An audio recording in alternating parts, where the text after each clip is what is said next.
Hi,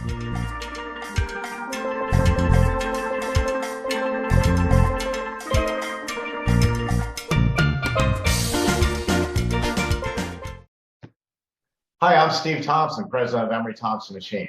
I'm Christy Brown, Vice President of Sales and Marketing, and we're remote today. So my first question is, my batch freezer is taking too long to freeze. Well, there could be a multiple of things. So we'll use the CB350 as an example. It could be your springs, it could be your blades, or you could have too much mix in your machine, or you could have it too close to your wall. So keep in mind your CB350 is an air-cooled machine, so you need ample air space all around. About a foot and a half is good. Your next step is, it's a 6-quart machine. It's not what you put in it. It is a finished capacity.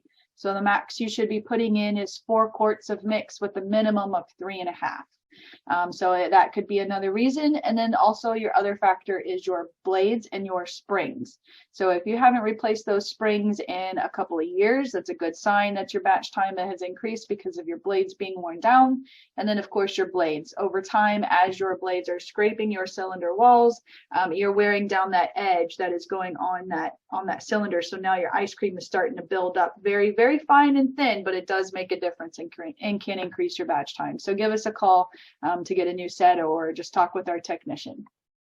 Christy, it's amazing how many times we get that question, and our 39,000 plus customers around the world certainly know how incredibly reliable an Emery Thompson is, but even a Bentley needs an oil change once in a while. Yes. So there's some very once in a while routine maintenance. Mm-hmm. I have a good question from Nathan. He wrote me a nice long letter. I'm going to condense it down a little bit because it was the last words that he said in his email that really got to me. He said, "I have very little time and even less money." And that's often, and the question was, how do I get into business? Well, I'm going to take a little bit different approach on it, Nathan, because anybody else you talk to in the machine sales business is going to tell you, don't worry about it, we can get you into business. And I'm not sure that's the right approach. You need to go in with enough cash to sustain you. I like to see cash in the bank. But when we work with you, we're going to try to get you into business for as little money as possible. But if your situation is you have very little time and even less money, it doesn't mean you have to wait another couple of years while you save up money. There would be nothing wrong with going into the Italian ice business and starting off with one of my big suppliers, like I mentioned before, like a Little Jimmy's, where you can buy a cart, or you can buy your own cart, and you can buy wholesale ice. Better to be working this weekend at a fair when you do have some time off, you're not working your other job. Better to be working at a fair, selling Italian ice and making cash, putting it into your bank account, than just sitting around to waiting to make enough money so you can get into the business. So we'll forego selling you a machine right now for the longer range benefit of your business, and of course for us too. By get out there this summer, start selling it to ice, sell wholesale Italian ice, and you'll do fantastic. And then keep in touch with us, and we'll move you into an Emery Thompson when the time is right. That's very good points. Speaking of push carts, the customer had asked, are cold plates okay for a push cart? Absolutely. Cold plates work very well in push carts, and there's a company called Unique Vending Carts, and they have multiple styles and multiple sizes of push carts that have those cold plates. They work great for, events for anywhere from 4 to maybe 6 hours.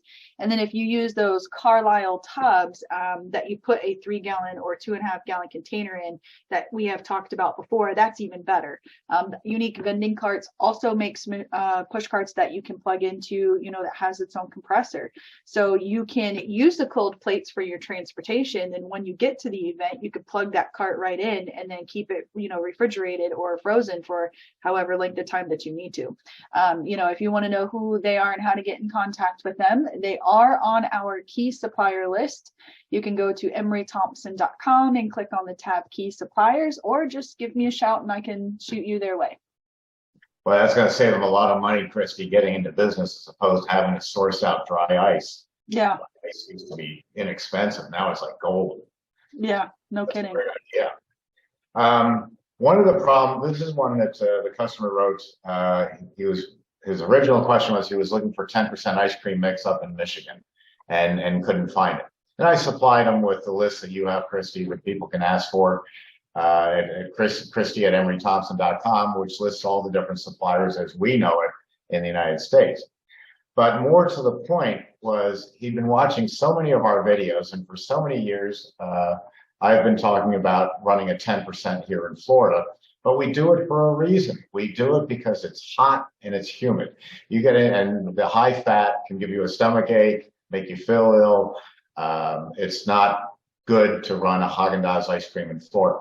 But he's in Michigan. Michigan has colder days, nice nights, and the north is used to higher fat. So it would be more common in a northern climate to run 12, 14, even 16% in some areas. So just because you've watched over 500 of our videos and we talk about 10% butterfat, you don't have to do 10% to make great ice cream. Adjust it to the market that you're in. If you have any questions, call Christy or me and tell us where you are, and we'll help you pick out a good butterfat content for your region. Yeah. Before I go to my last one, we got a couple more minutes or so. Funny story. On my way home, I always pass this one spot, and it was a hot dog cart, a hot dog push cart, and it was out in the corner of a AutoZone store. And it said hot dog meal for $7 comes with hot dog, chips, and drinks. And you would see the lonely man and the woman, sitting there on their phone and playing on it, because they had no customers. Well, fast forward, and they've been there for quite a while. Going home yesterday, there was a new customer there, and it was an Italianized pushcart business. And I saw all kinds of cars pulling in, about 4 people standing in line. And I just kind of chuckled as I drove past it. And I said, go figure. Nobody wants a hot dog, but they're sure coming after that Italianized. So today I have intentions to pull over and make sure they're our customer, if you know what I mean. So my last question that I had, it's kind of controversial. It was the beer ice cream. As a lot of you know, you saw the post on Facebook. I'm going to tell you right now, it was the most awful thing I ever had. I cannot stand beer, so that's a personal thing for me. My husband loved it a lot. Everybody in the office really did like it. So I thought, okay, great. It makes great content for social media. So I put it on there, and the feedback was great. If you don't follow us on social media, please do. There's a lot of things that we talk about. We put Fun Fact Friday that Steve does, which are also the stories in the book. And then also, we talk about the sales and things like that. So go over and like our Instagram and our Facebook page. And quite a few customers had there was quite a few people there. It's fun to read the comments. So go find that beer post and read that. And customers were making from local breweries. One customer even said the brewery initially reduced down the beer to make it more concentrated so they could use it to make ice cream. So you didn't have to use so much liquid of a beer bottle. So yeah, well, this is water, not beer. But that's what I had to use. Anyways, so that was my last one. It was quite fun. So follow us on social media and see what we've been up to lately. By the way, Christy, while you were talking, if you look over your right shoulder, the waves are breaking about 3 feet out there. So you better get more and get on out. Folks, we'll see you next week. We'll be back in the factory. You want to have a last word? No, when I came onto my Zoom, I was like, oh, I like it. I'm going to leave it instead of seeing my boring office behind me. We'll see you next week when we'll be in our real boring offices. Yeah. Bye. Well, thanks for tuning in. Bye.